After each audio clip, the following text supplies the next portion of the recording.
Welcome to this week's edition of the Sideline View from the Hockey House, and we'll start out this week here welcoming Jeremy back from the dead. Very ill at least that's what he said. He was very sick, so we didn't see him for like 3 days. So welcome back, Mr. Millsop. Yeah, I missed a good Crosby Pequot game. You did. I was trying to figure out a way to cover that one, but when I looked at the load, it's like, you know what, 34 events. This is just not going to happen tonight for sending somebody out. So we tried to figure it out, but it just didn't look like a good thing. But anyway, Brainerd boys basketball tonight. They're 7-0. They're at Little Falls, which is 7-2. That should be a good matchup. Plus, they've got a couple good games coming up here in the next couple days besides this one. This is going to really show how good Brainerd boys basketball is. On the road at Little Falls, always well coached, and they have some talent. They have some scorers there and some size, too. So Little Falls will be a very good test. I won't say they're as good as Buffalo was for their opening game, but this will probably be their first real test since that game that we'll see how good Little Falls is.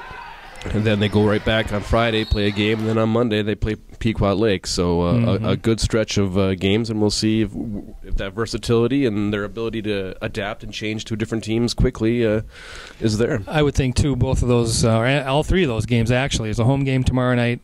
Not exactly sure who it's against, but I would think there'd be a nice crowd at Little Falls and a nice crowd at Pequot on Monday. So I would think, if they can come out of that stretch still unbeaten, we know they're going to be something special, I think. So it'd be nice to be 10-0 for the first time in a long time, I'm guessing. Yeah, I've been reresearching that while in your absence, so I think I've got it pinned down. So we'll talk about that a little bit later there. Sure. But, secrets.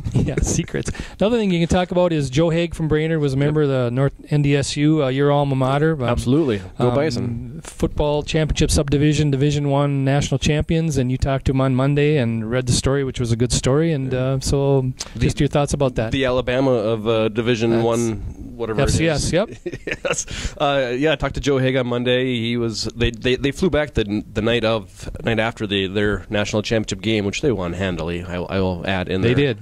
And he said his Twitter account and his Facebook were packed. He had numerous text messages, so he was a pretty popular guy after the game. He said it was just a matter of just grinding out. Big ambulance just flew by there. Watch out while you're driving on Washington. Maybe coming for you. Maybe.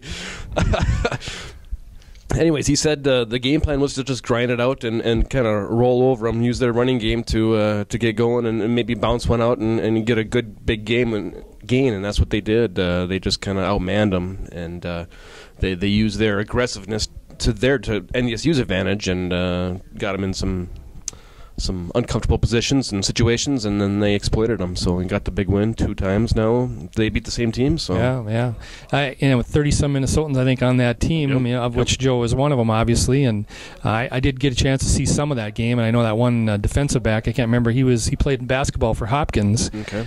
Was it Marcus Williams? I want to say is his name. But anyway, he was one of those 5 guys. 4 guys went Division I in basketball, including Royce White, and then he went D1 in football. So they're talking NFL possibly for him. So bright future there. I also think Joe has a bright future. He's 6'6", 285, talking about getting a little bit better. He needs to get bigger. That's kind of a scary thought. You're 280 and you need to get bigger. Yeah. I think if he gets to that 300 mark, and I think as tall as he is, he can easily put that on, and it's not going to affect him. I think he might have a shot if things go, injury, if he can stay healthy, he may have a chance at the next level yet. So smart kid too, has pretty good football intelligence. It seems like. If you're starting as a redshirt freshman for a national championship team, you got some upside. Yeah, I would think he keeps going. He's got a good chance. A couple other things to just touch on.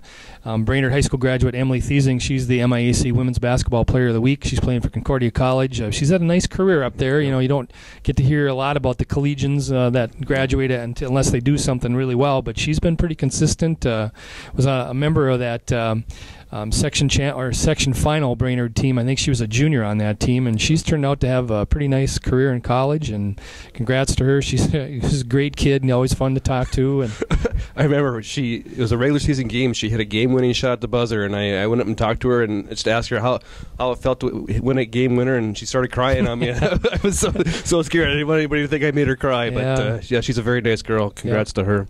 Boys hockey has been on a nice run here. I think they've won 5 in a row now. They've got But they're at Moorhead tonight. Tough game. They're always. Brainerd's beaten Moorhead once every about 50 years, it seems like. But they come back tomorrow against Osseo. I would imagine that would be somewhat of a good test playing a Metro team too. So they'll know more about where they stand here this week. I think they've also got Roseau coming up, I think, next week too. So got some good teams coming up. Will give them a better indication of where they're at as well. So how many games has Chris Polkamp been back now? It seems like he's kind of been the difference. Yeah, I think he's been back about a half a dozen now. I think he did make a big difference back in the blue line. He started all last year, and he didn't miss nearly as many games as they thought he was going to miss. I think they were thinking multiple weeks, but I think he was only gone a couple weeks there. So, yeah, he's been a real solidifying factor, back in the blue line for them. So, and coincidentally, they've done pretty well since he's been back as well. Yep. So, speaking of hockey, our producer Jesse Pierce loves hockey, and apparently the NHL is going to get back and play some games. Who knows what they're supposedly? Yeah, they have to vote yet. Who knows? They could vote it down, but I kind of doubt they're going to do that. The thought is January 19th, start the season and play a 48-game schedule. So hopefully they'll be giving everybody free admission for like the first 2 months or whatever. It should be a total boycott. Just don't go. I want to say it's the third lockout in 8 years, I want to say, and boy, that's just killing your fan base. So yeah. Go to a high school game instead. Yeah, or college too. So. Yep. Well, I don't have anything else, I guess, thinking about here. So we will talk to you next week from the Hockey House again, and thanks for joining us. Thank you.